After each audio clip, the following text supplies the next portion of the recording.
ইয়ামিন শহর থেকে আসা বুগদার শরীফ থেকে হযরত বড়পীর আব্দুল কাদের জিলানী রহমতুল্লাহ আলাইহির অরিজিনাল বংশধর ওনারা।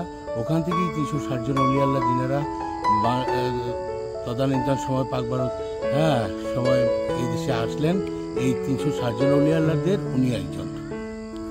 তাদের অন্যতম প্রধান ছিলেন এই হযরত শাহরাস্তি। এটা কুয়া, কোদালগুলো ধুছিল এখানে নিয়ে এসে, তারপরে এটা এই কুয়াতে, এই কুয়া থেকে অনেক তবর পানি হিসাবে তবর হিসাবে মানুষ নিয়ে অনেক উপকার পেয়েছে। এখনো অনেকেই বিশ্বাস করে পানি নেই।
আপন সহোদর 4 ভাই হলেন হযরত খান জাহানী রহমতুল্লাহ আলাইহি খুলনা, উনি ওনার সহোদর ভাই। তারপরে আরেকজন হলো হযরত শাহ মিরান শাহ রহমতুল্লাহ আলাইহি কাঞ্চনপুর দরগাবাড়ি, আরেকজন হলো হযরত শাহরাস্তি নামে বুদ্দি রহমতুল্লাহ আলাইহি। ওনারই সাথে আরেকজন আছেন হযরত শাহ মাহবুব রহমতুল্লাহ আলাইহি। ওরা 4 সহোদর ভাই। অনেক দূর দূরান্ত থেকে সেই আপনার অনেক দূর দূরান্ত মানব টানব যাদের থাকে জিয়ারত করে যায়, সেই অনেক থেকে আগ থেকেই সারা বছরই এখানে জিয়ারত, ওনার দরবারে জিয়ারত করতে আসে। অনেকে নিয়ত করে আসে। এরা যারা গাউসুল আজম মাঝবান্ডারি তরিকতে যারা বিশ্বাসী তারাও ওনারাও আসেন। হযরত বড়পীর আব্দুল কাদের জিলানী রহমতুল্লাহ আলাইহির যারা ওনারা সিলসিলা ওনারাও আসেন।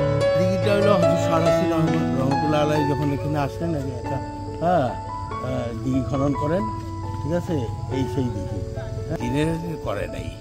আচ্ছা, কথা বুঝছেন, জিন বা এগুলোর কিছু না। আচ্ছা, যেভাবেই করাইছেন আর কি। ডেক পাতিল উঠতেন, ঠিক আছে, এগুলো একজনে রেখে দেওয়ার পরে বিবাহ অনুষ্ঠানে কাজে লাগাতো তাদের। একজনের অনুষ্ঠানে এরা এটা রেখে দেওয়ার কারণে, চুপি সারে রেখে দেওয়ার কারণে এই ডেক পাতিলগুলো আর ভাসমান হয়নি। এই যে সেই কুয়া, এটা হলো এই দিঘিটা যখন খনন করে, একটা পার করতে পারছে, আরেকটা পার করতে পারে নাই। তখন মোরগে ডাক দেওয়ার কারণে, ওই যে আজানের সময় মোরগে ডাক দেয় না, এটা ওর সেজে ডাকটা দিয়ে দিছিল। কালিয়ে সেজা এটা ডাক দিয়ে দিছিল, যার কারণে একটা পার বাঁধতে পারছে, 4টা বার 3টা বার বাঁধতে পারছে, একটা পার বাঁধতে পারে নাই। ওই আজানের আগে ডাক দিয়ে দিছিল, এটা আজানের নির্দিষ্ট সময়েরও আগে। কথা ছিল যে আজান পার হয়ে যাবে, আর কুয়াটা তখন বাঁধছিল, ঠিক আছে। এই কুয়ার থেকেই দেখা তো আপনার বিয়ের প্রয়োজনে, আপনার প্রয়োজন হতো অনুষ্ঠানে করার জন্য, ওইগুলো আপনাকে চিঠি দিয়ে গেলেন, কাগজ দিয়ে গেলেন, উঠতো। একটা পাতিল বা একটা কিছু রেখে দেওয়ার কারণে, ওখান থেকে একটা পাত্র রেখে দেওয়ার কারণে আর